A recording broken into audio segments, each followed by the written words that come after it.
All right, so let's start this broadcast with the big story that we are tracking on WION at this hour. This, of course, is our rolling coverage of the conflict that is unfolding at this moment between Israel and Palestine in the Gaza Strip.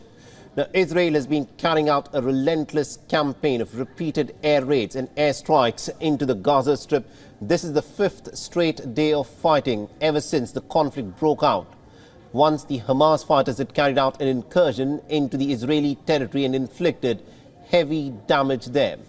According to information that has come in, at least about 1,200 Israelis have been killed in the Hamas attacks so far. The death toll continues to go up because of the rocket fire which continues from Hamas inside the Israeli territory, and the Iron Dome, the much touted Iron Dome, it appears is still not working enough to stop all of the rockets that are making their way into the Israeli territories.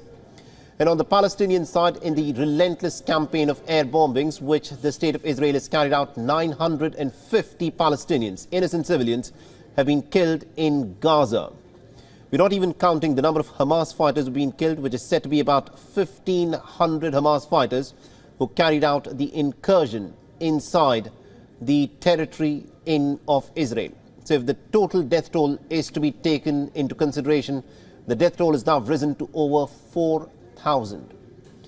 In the latest, the former Hamas leader Khalid Mashal has called for protests across the Muslim world in support of the Palestinians.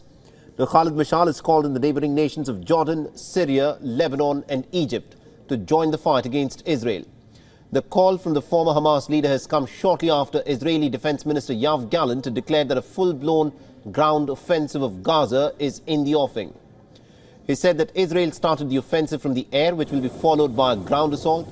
Yoav Gallant was speaking to the Israeli troops near the Gaza fence, where the Israeli forces have said that at least about 300,000 soldiers have been deployed.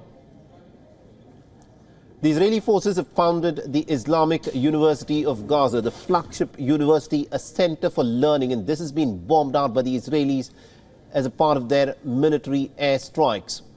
The strikes have also continued on several government buildings in the Gaza Strip and several high-rise apartments that are used by civilians.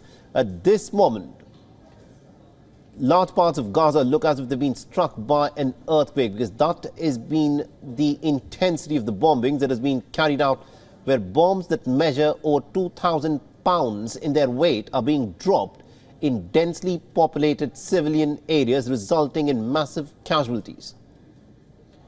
At least about 2,300 airstrikes have been carried out so far by the state of Israel on what it claims are Hamas hideouts, but Israelis themselves have admitted that they are not looking for precision strikes, but instead are looking to inflict maximum damage and casualties in the Palestinian territory of Gaza.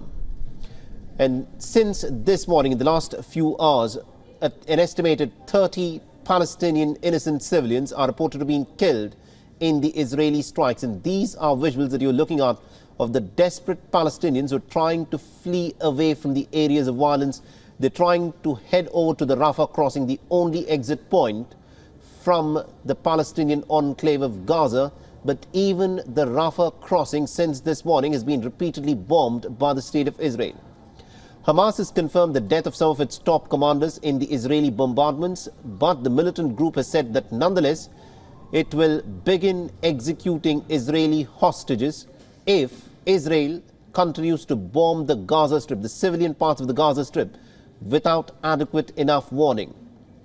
Now, Hamas is holding an estimated 150 Israeli hostages, including both military personnel and civilians who were captured by Hamas when it made its incursion into Israeli territory. The civilians in Gaza, on the other hand, are scrambling to flee from the narrow strip. These are people who've got nothing with the violence that is unfolding there, who've got nothing with the militant faction, who've got nothing to do with the political cause. But Gaza has been blockaded completely. Israel has imposed a siege on Gaza, and by this it has cut off the supply of food, water, electricity and even essential medicines into the Gaza Strip. There is likely to be a mass exodus of the Palestinians out of Gaza into Egypt, and to prevent this, Egyptian military has taken up positions close to the border between Egypt and Gaza. and has been running patrols to monitor the area. The Israeli bombardments have already halted the crossings at the only exit point from the Palestinian enclave. And amidst attacks and counterattacks, the Israeli forces have confirmed the arrival of the first tranche of the advanced ammunition, that is weapons, missiles and bombs, with the Americans are now handing over to the Israelis for these weapons to now be used on the Palestinian people.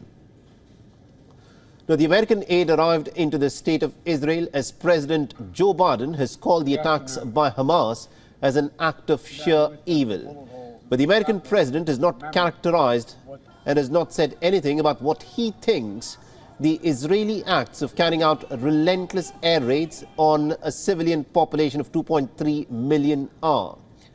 The American Secretary of State Antony Blinken is all set to visit Israel on Thursday to meet with the senior Israeli leadership in a show of solidarity and support. An estimated 14 American citizens reportedly have been killed, with an unspecified number of Americans having been held and taken hostage by the Hamas fighters who carried out their incursion into Gaza.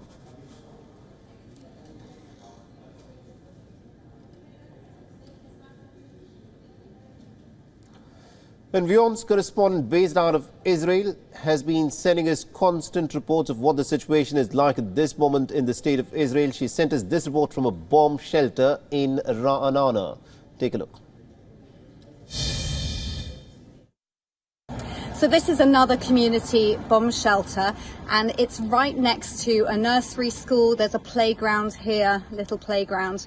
So anybody, I mean, the schools are obviously shut at the moment, but anybody who is here during regular times, not of war, if there's a sudden attack, then they can run, or if they're here playing and there's suddenly an attack, then they can come in, and the public bomb shelter is open. I'll just take you in here.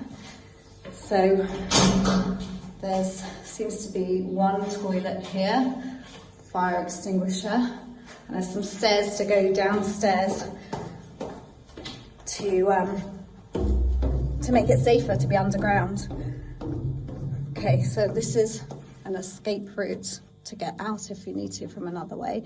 It's just a plain room. There's not a lot here. Somebody's put an old sofa here, and yeah, there doesn't appear, just a plain room, but it's a safe place to go to underground if the kids in the nursery school or anybody playing in the little playground next door, if there's a siren, they can run here. But right now, all the schools are shut, all the nursery schools, universities, everything's shut, and people are advised to stay near the shelter. The roads down south are closed.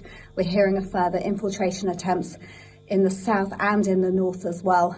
And so that's the priority right now of the Israel Defense Forces, is to stop Hamas militia from Gaza in the south and Islamic Jihad in the north, to stop them coming into the country, and also to find anyone still in hiding from Hamas that's within Israel. WION is now available in your country. Download the app now and get all the news on the move.